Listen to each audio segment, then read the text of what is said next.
Goodness, here we are again. I know that some of you are from all over the world, and so I'm very happy to welcome you to my little corner of Britain. Today, I thought I might talk to you about what some people think is a very British institution, afternoon tea. I'm going to meet the Long sisters, that's Vera and Ina from Abbott's Hall, for afternoon tea. When I was the cook there, I used to make all sorts of things for afternoon tea, and so today I've made a few of them from back then. I've already made Victoria sponge and Genoa pastries and gingerbread. All I have left is shortbread. I have here 4 ounces of butter and 2 ounces of sugar, which I've creamed together. I'm going to sieve in 6 ounces of flour and 2 ounces of ground rice or rice flour.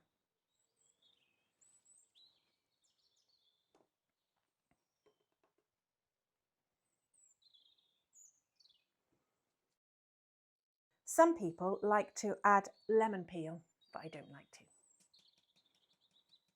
You might be wondering why it's called shortbread. Well, that's easy. The short bit refers to the texture, like short crust pastry.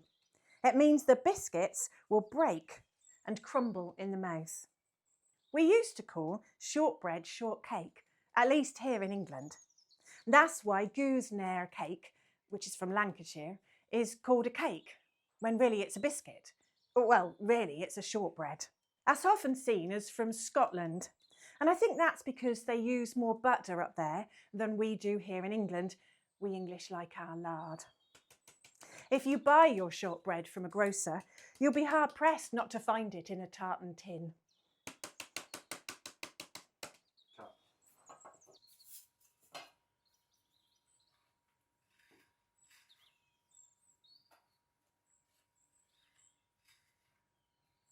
Now you can roll this out, or like I'm doing it, press it into the tin. I'm then going to prick it over with a fork and then let it cool. So it'll have half an hour in the corridor for cooling and 45 minutes in the oven, a low oven. I am going to score it, so when it's cool, I can cut it into fingers. You can, if you want, roll it out thinner and use a biscuit cutter, or put it into a circle and cut it into wedges. This is often known as petticoat tails because it looks like a full skirt. Someone once told me that this was Mary, Queen of Scots petticoats. But then I've also heard that they're Elizabeth I's and Queen Victoria's. So I think it's all pretty fanciful to me.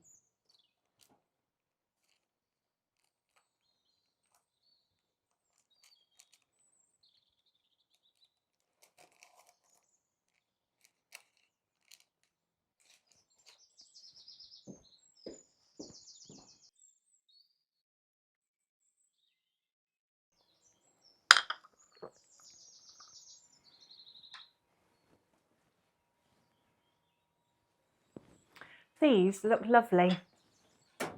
I'm going to carefully put them in a tin for transportation.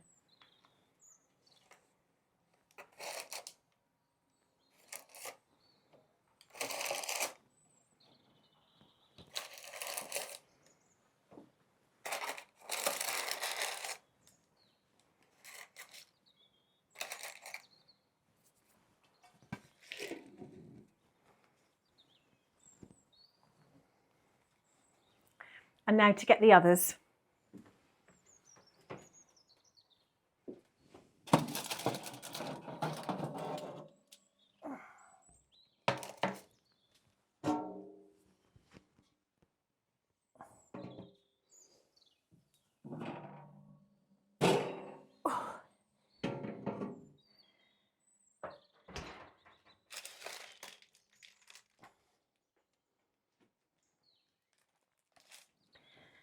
That's everything else.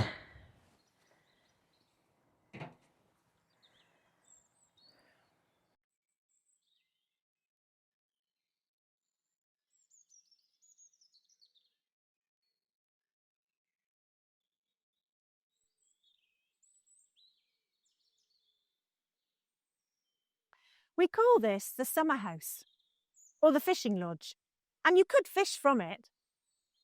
When the Mrs. Longs were young, they had a rowing boat on the lake. But really, I think of it as a place to take tea, and that's what it was built for. Well, in the olden days, they had buildings all over their place where they could take tea. It's pretty, isn't it?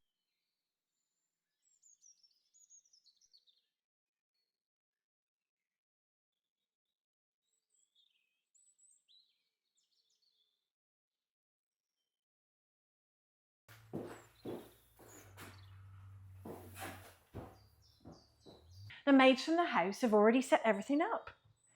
When I worked for the Miss Longs, there were only 4 of us in the house. Before the Great War, there were 8.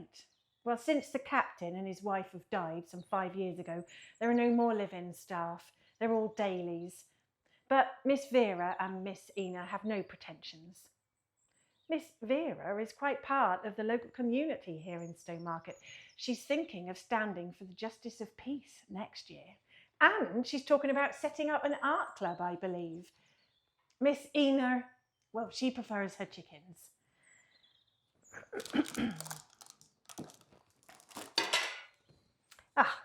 So this one here is my sponge cake.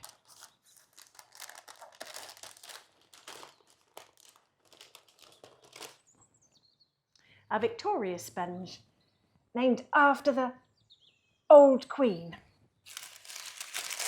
I've spread it with strawberry jam.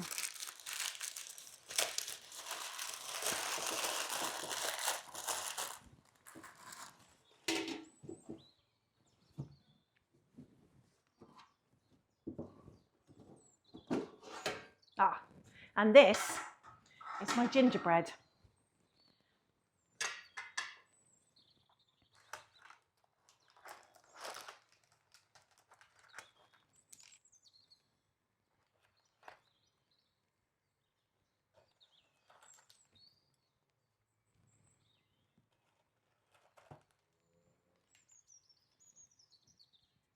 When I eat this at home, I like to spread it with butter and have it with cheese.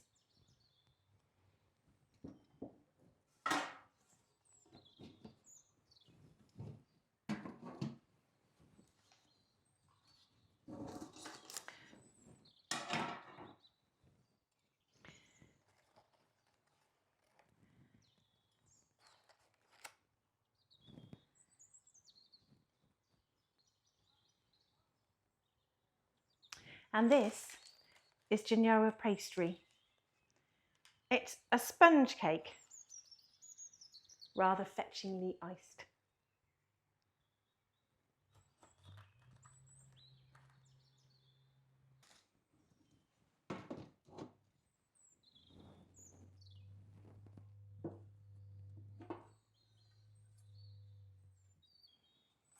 And this, of course, is my shortbread.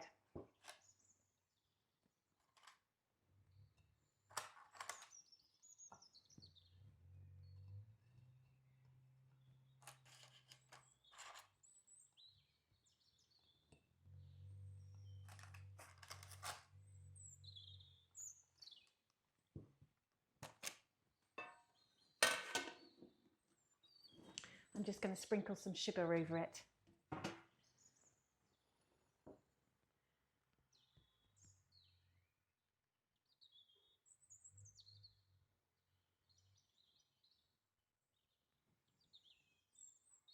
I've already tried it. It's very nice, and hopefully there'll be enough for me to take home for Pops and Margaret. When I worked for the Miss Longs, we didn't used to call this afternoon tea. It was just tea. We already knew it was the afternoon. I think it's the cafes and the tea rooms who have made this afternoon tea, but it is very popular, especially with holiday makers. I think they often take it rather than paying for dinner, and so follow it up with a light supper. That way, they've saved their money and had a treat. The rich have been having tea in the afternoon probably with a slice of cake or a biscuit or two, since tea first arrived in this country. I bet they didn't call it afternoon tea either. There are some who say that afternoon tea was invented by some duchess or other at the time when Queen Victoria came to the throne. But that was probably made up by the tea rooms and the cafes as well. No one invented a meal. What you call a meal, however, does say a lot about you. Well, I have breakfast, dinner, tea and supper. The Mrs. Longs have breakfast, lunch, tea, then dinner. Dinner is the main meal for both of us, but I have mine at 1 o'clock and they have theirs at 8 o'clock. And my tea is bread and cheese and maybe a bit of plain cake, whereas theirs is a lot more fancy. Oh, here they are. I better stop talking. Do let me know if you make the shortbread and what you think of it.